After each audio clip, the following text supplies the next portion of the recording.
ẹ̀yin tèmi, you need to just keep watching Bísí Ológe.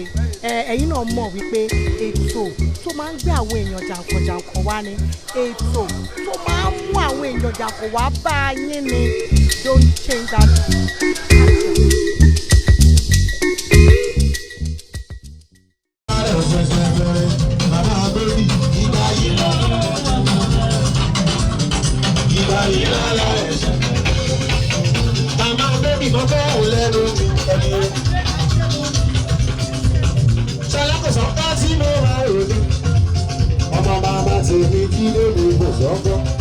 Honorable lẹ́nìyàn mo kí ẹ sí rẹ̀ dáadáa.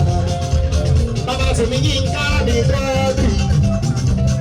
Ṣáàmà gbóhùn lẹ́nu rẹ̀ ní rí.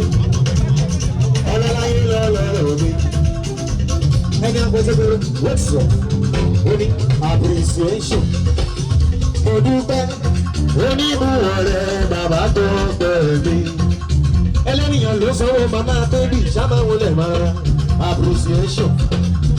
Mo dúpẹ́ onímọ̀ rẹ̀ bàbá tó pẹ̀ nítorí pé ẹni bá ń rà lójúlẹ̀ ó lè mọ bẹ́dá èmi yóò gbé ọ̀gá Olúwa. Ẹni bá ń rà lójúlẹ̀ ó lè mọ bẹ́dá èmi yóò gbé ọ̀gá Olúwa. Torí ilé ènìyàn kọ́ ló lọ́rùn mi rí. Màmá bébì ló lórí ẹ̀wọ̀n. Mama to me shall me go sọ́kọ́ sweet 16 bí ènìyàn gan lọ́lọ́rùn òmìnirí. Mama to me gọ́ọ̀lì tó ń sanwó mama bébì tuntun. Àní bí ènìyàn gan lọ́lọ́rùn òmìnirí o. Mama to me yín ká bí ènìyàn gan lọ́lọ́rùn òmìnirí. Ẹ̀dá ló ń gbàgbé. Nítorí Babs ọmọ wọn ní ìtọ́mínú ó ní nọ́mbà tó fẹ́ gbọ́ ní ìtẹnumọ́ pé Olúṣẹ́gun Olúṣẹ́gun Olúṣẹ́gun. Olúṣẹ́gun Olúṣẹ́gun ní ọmọ Olúṣẹ́gun ní ọkọ̀ báńkẹ́ Olúṣẹ́gun ní mẹ́sàn-án ọlọ́lọ́lọ́rọ̀ mi Olúṣẹ́gun Olúṣẹ́gun ọkọ̀ báńkẹ́ mi kò sọ́kọ̀ Olúṣẹ́gun Olúṣẹ́gun ní ọmọ Olúṣẹ́gun ní ẹ̀rín bímọ Olúṣẹ́gun ní mẹ́sàn-án bàbá tèmi ló sọ wẹ̀ ta ló dàbí ọlọ́run mi. Mama baby tó ti bá wọn dá. Salo dàbí ọlọ́run mi.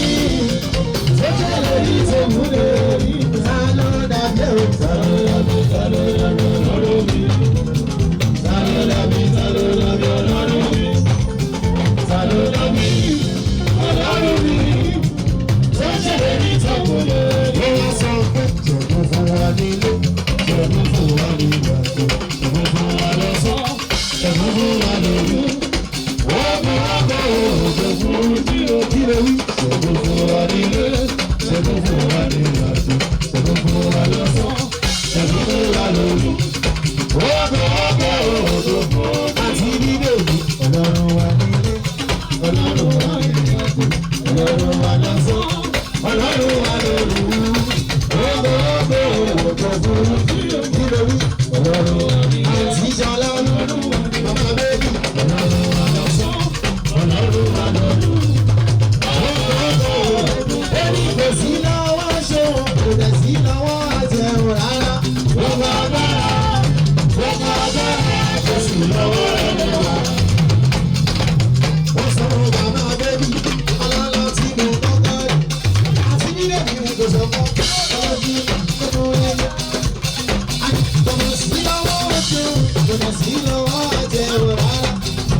That's it.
Thanks for watching this video. Please don't forget to click on subscribe button.